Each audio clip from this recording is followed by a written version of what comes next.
Hello, everybody. Today's story is called Mr. Busy.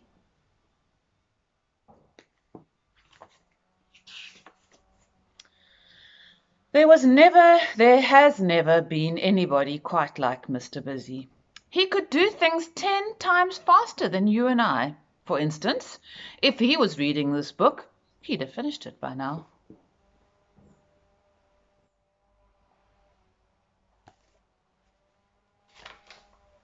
He lived in a very busy-looking house, which he'd built himself, as you can see. It had lots of doors and windows, and did you know what he called it? Weekend Cottage. Do you know why? Because that was how long it took him to build it.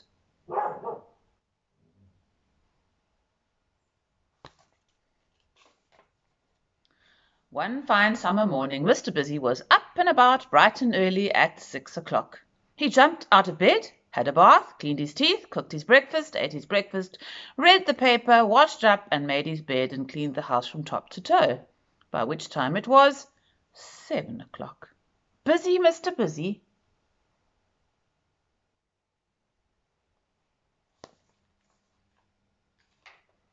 Now, next door to Mr. Busy lived someone who wasn't quite such a busy person. In fact, he was a very unbusy person.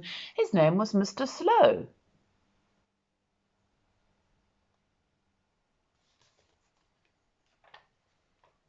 If he was reading this book, he'd read it like this.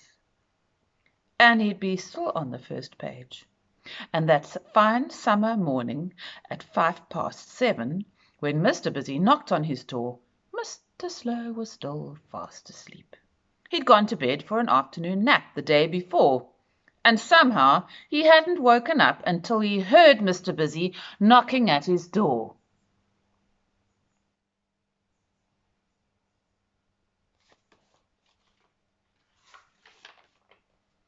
"Who's that knocking at my door?" he called downstairs. "Good morning," cried Mr. Busy. "Can I come in?" And without waiting for an answer, he went inside. "Where are you?" he called. "Upstairs," came the slow reply. So Mr. Busy went upstairs, two at a time. "Good heavens," he said, "you are still in bed."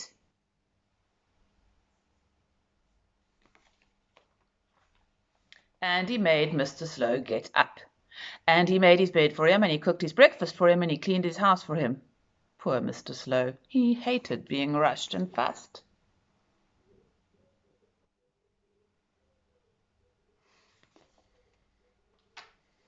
"Right," said Mr. Busy briskly. "It's a fine day. Let's go for a picnic." Mr. Slow put on a face. "I don't like picnics," he complained. "Nonsense," said Mr. Busy, and he busied himself around Mr. Slow's kitchen, making up a picnic for the two of them. It took him a minute and a half. "Right," he cried when he finished. "Off we go!" And he bustled Mr. Slow out of the front door, and off they set.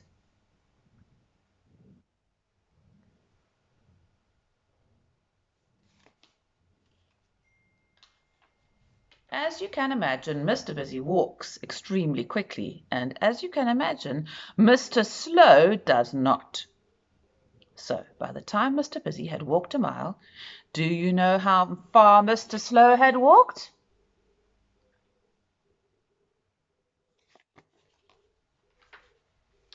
To his garden gate. Mr. Busy hurried back. "Come on," he cried impatiently. "Hurry up!" "Hurry up," replied Mr. Slow. "Impossible."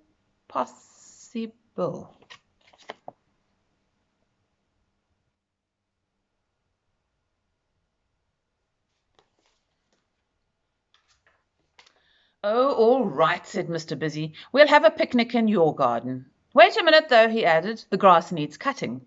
And he rushed back to the weekend cottage, and rushed back again with his lawn-mower, and rushed up and down, cutting Mr. Slow's lawn. It took him 2.5 minutes. It would have taken him 2 minutes, but he had to mow around Mr. Slow, who could not get out of the way in time.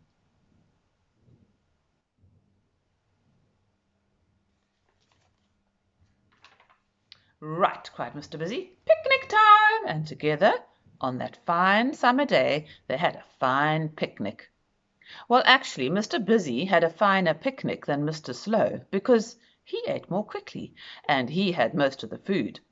Mr. Busy stretched out on the grass. "That was fun," he said. "I like picnics." "You do." "I don't," said Mr. Slow. "Tell you what," went on Mr. Busy, ignoring him, "tomorrow we're going to go on a proper picnic, out in the country."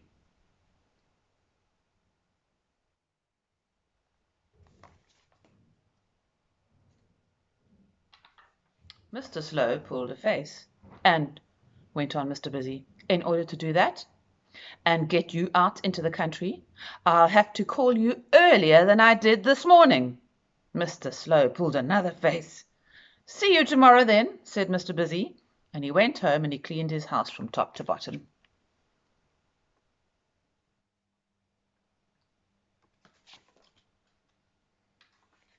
The following morning Mr. Busy jumped out of bed at 5 o'clock, had a bath, cleaned his teeth, cooked his breakfast, ate his breakfast, read the paper, washed up, made his bed, and cleaned his house from top to bottom, by which time it was 6 o'clock.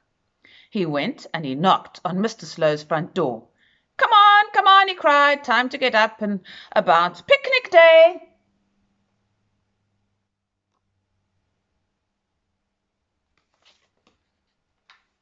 No reply. "Come on," cried Mr. Busy again. No reply.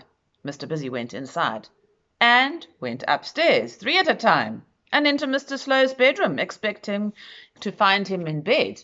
But he wasn't.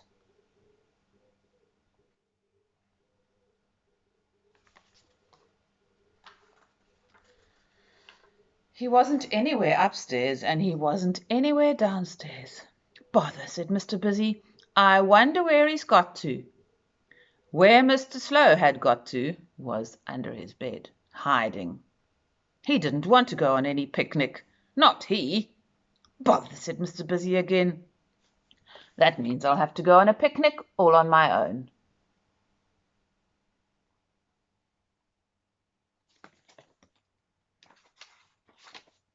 Under his bed, Mr. Slow smiled a slow smile.